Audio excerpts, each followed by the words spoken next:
Although wisdom comes with age, not everyone would make that trade. The global anti-aging market earned more than $62 billion last year. In fact, Botox and injectable fillers have become our first line of defense in the war on wrinkles. Skincare like moisturizers and serums can cost hundreds of dollars for a couple ounces of product, all in the name of staying young forever. Dr. Rosanne Leipzig says this all points to a cultural fear of growing older. We live in a very ageist society. And, it's a prejudice. It's like racism. It's like sexism. Except that everybody, if they're lucky, will become old. So they're kind of prejudiced against their future selves. And that's a piece you need to recognize, because these negative perceptions that we have of aging, that old folks are forgetful, grouchy, frail, invisible, we take those with us into our old age, and they influence our old age. Leipzig is a professor and vice chair for education of the Brookdale Department of Geriatrics and Palliative Medicine at Mount Sinai in New York. And she's right, our personal mindset on aging does influence our physical health. A 2022 study in the Journals of Gerontology show us that people who feel more stressed about getting older report significantly more physical health symptoms, which means that our culture's need to stay young forever may be harming us as we inevitably age. But are you prepared for the changes that come? Do you even know what sorts of changes you'll be experiencing? Leipzig says many people don't. I've taken care of thousands of patients and dealt with a lot of older people. And whenever anybody hears that I'm a geriatrician, the first thing they ask is this normal? Is this normal? What do I do? Do I have to live with this pot belly? Yes, you do. Things like that.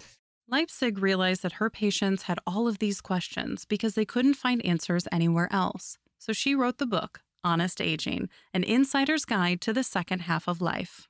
I remembered the book, What to Expect When You're Expecting for Pregnancy. And I thought, we need this for aging so that people don't drive themselves crazy when they don't need to. Recognize that there are things you can do to improve your life as you get older. And my bumper sticker is to have an enjoyable, engaging, and meaningful life. It's a step-by-step guide that provides benchmarks of how you should feel at each stage of your life. It also breaks down what to do if you're feeling like something isn't quite right. It's just very important that we empower people as they get older and their loved ones to think about, this is happening. Is this just age? Is it, what do you expect? You're 90? Or is there something we can do to make life better? And a lot of times there's things you can do to make life better. But at what stage in life do we really start feeling these changes? Some people in their late 30s say they don't move how they used to, while others at 50 and 60 are still running marathons.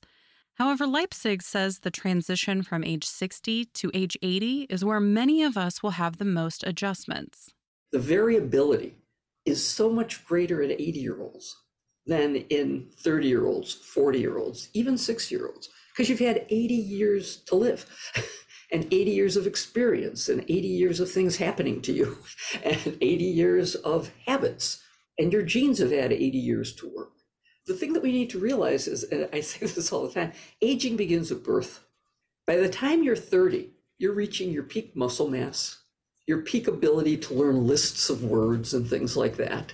So it's important to recognize that you really have been adapting for many, many years, whether you were cognizant of it or not. Though age 30 may be the peak of our abilities, Leipzig argues that there's excitement in growing older. You realize that it's nice to be at the top of the pyramid for certain things, but you can get by very well for many years without being at the top of the pyramid. And as you get older, you have more experience. You really do have wisdom, because you've come up against situations over and over again, and you've figured out ways to get around them and to have a good life, even though life doesn't wait until you're 80 to say something terrible is going to happen. Throughout your life, there are things that happen that you would rather didn't. And you adjust and you learn how to live with that and how to live the best life you can. A large adjustment many of us will go through is figuring out how to keep a sense of independence. We spend our entire adult lives moving how we want, whenever we want. Suddenly, our bones may start to hurt when we get up in the morning, or our eyesight might go bad enough that we have to give up driving. Some of these changes can feel embarrassing and make us pull back from social settings. But Leipzig says we're not truly living if we're always hiding. So do what needs to be done in order to feel happy and fulfilled in life. Even if it means having to use a cane or having to have somebody be with you in order to get you to where you want to go. There's a concert you want to go to. Okay, are you better off being at home and not going, or saying, I want to go to this concert. If I need a wheelchair to get in, and I'll get a wheelchair to go in. Okay, if I need to have somebody drive me over because I can't drive anymore. But I think we need something that's more called interdependence. It's not dependence, which of course nobody wants, but it's realizing that if you do certain things, your life will be much better. Which can be easier said than done, but the extra effort is worth being able to enjoy life. Leipzig got her first pair of hearing aids when she was just 60 years old, and they changed her life. But she sees many of her patients push back against these type of aids, telling Leipzig it's because they don't want to look old. I look at him and I say, what do you think you look like when you're sitting around with a bunch of people and you're mishearing everything that's said, or you're not able to say anything because you really can't hear what's going on, and you can't remember anything because you didn't hear it and it didn't get into your brain. So I don't know what old is, okay, but you're certainly not looking like you're part of the conversation. As many families know, trying to convince a loved one to use a cane or hearing aids can be a massive struggle. And though it can seem like a never-ending battle, Leipzig has a 6-month rule. I say it takes about 6 months to get people to realize what they're missing and what could help. And more, there are things along the way that people can try, and they realize that they are helpful. They're little pocket talkers, for example, that people use. Sometimes I just use my stethoscope. I put it into their ears, and talk into it, and they go, oh my God, I can hear so much better. So there are things that you can do that can help people, but people have to go at their own pace. You can't browbeat them into it. However, consistent, gentle reminders can help, especially when it's a small change that can make their lives so much better. These physical aids can go hand in hand with improving a person's overall mood and outlook on life. I think a lot of people who have negative viewpoints of aging don't get the health care that they should. They just kind of say, so what? Why bother? Okay. They don't necessarily go out and do things that they could do, or when they're unable to do things that they used to do, they don't try and figure out something else that could replace that and give them the same joy. Adults age 75 or older have one of the highest suicide rates, according to the CDC. Leipzig thinks that a person's perception of aging is a big part of that statistic. People start to feel like they're irrelevant to both their families and society, an experience most of us don't prepare for. Oftentimes they try and prepare financially, but they don't think about, what am I going to do with my time? What's going to make life meaningful for me? And so I think we need to honor our elders, as corny as that sounds. I tell my patients, you are a role model. Look at what you have done, okay? And I try and get intergenerational groups together so that they can talk to each other. I have medical students who are with me whenever I see patients, and they look at the forms before they go in, and they go, oh my God, he's got 25 problems, 35 medications, all of that. And they walk in scared and thinking this is not going to be interesting. And they see somebody who's bright and vibrant and going to the opera that afternoon, or, doing something, talking about their grandchildren and what they do. And they realize these are people just like they are. Leipzig thinks our society needs to start lifting up the joys of aging instead of only focusing on the negatives. The United Nations Department of Economics and Social Affairs reports that the average life expectancy for Americans in 1860 was 39 years old. Today, it's almost 80. We have nearly 40 more years of life to take advantage of. Those of us who have had careers and we've been on a train for 40, 50 years can get off and say, geez, I never did this. I'd like to try that. I'd like to give back. And those are the people who I think are having really meaningful lives. And we have to give people a chance to have those. That means making the necessary adjustments we discussed earlier and accepting that some parts of your life are going to be a lot different than what you've been used to. It also means that we need to be thinking about our future while we're in our 40s and 50s. In 2030 or 2034, we're going to have more people who are over 65 than under 18. This is going to be an amazing number of older people. We are so unprepared. When people are asked, where do you want to be? Where do you want to live? Everybody wants to age in their own home. How are they going to do that? Okay, you need a lot of money. You need to change the way the home looks. You need somebody to help you out oftentimes. We don't have any plans for that. This lack of preparation also extends to our social infrastructure, how we get around and how many accessible options there are in public areas. For example, a New York council called Age Friendly NYC surveyed older residents in the city's 5 boroughs on what forms of transportation they use, including the subway and buses. And when they talked about the buses, people said they didn't use the buses because of the bus shelters.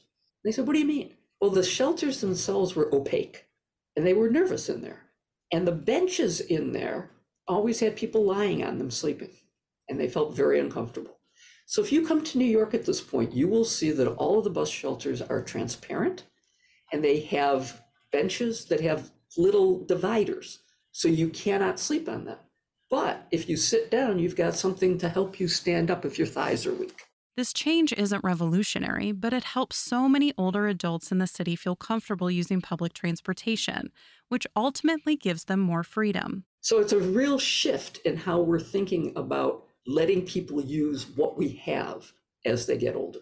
We need to be creative and we need to help each other out because we're all going to be in this position. Leipzig's book, Honest Aging, is available now wherever books are sold. You can find more information on Dr. Rosanne Leipzig and all of our guests on our website, radiohealthjournal.org. Our writer-producer is Kristen Farah. Our executive producer is Amira Zavari. I'm Elizabeth Westfield.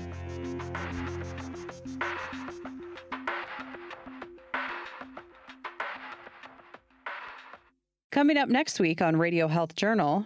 Some of these eponyms are associated with true criminals, with Nazi perpetrators, and those certainly should not be quote unquote honored. Breaking down the controversy around honorific names in medicine. Then a controversial intervention for high-risk pregnancies. Bed rest is the most prescribed intervention in pregnancy, but there's no data. That doesn't mean that's the right thing to do. All that and more on Radio Health Journal. I'm Nancy Benson, host of Radio Health Journal. If you enjoy listening to Radio Health Journal, you'll also like our sister show, Viewpoints, which covers a wide array of topics from education to history to the environment. Here's a preview of what they're covering this week on Viewpoints. Many people just sort of shrugged and said, well, it's God's will. If I live, I live. If I die, I die. Looking back to when cancer research was considered a losing battle. Then, you could buy bottles of tincture of cannabis from the big drug companies like Eli Lilly. A brief history of cannabis and its entry into the U.S. market. I'm Marty Peterson. And I'm Gary Price. These stories in depth this week on your public affairs magazine, Viewpoints. Listen to Viewpoints on your favorite radio station and subscribe and listen to shows anytime on Apple Podcasts and Google Play. And that's Radio Health Journal for this week. Follow us on Twitter, Facebook, and Instagram to learn more. And check Apple Podcasts, Google Play, and Spotify for a library of past programs. Plus, you'll always find previous segments and information about our guests at radiohealthjournal.org. Join us again next week for another edition of Radio Health Journal.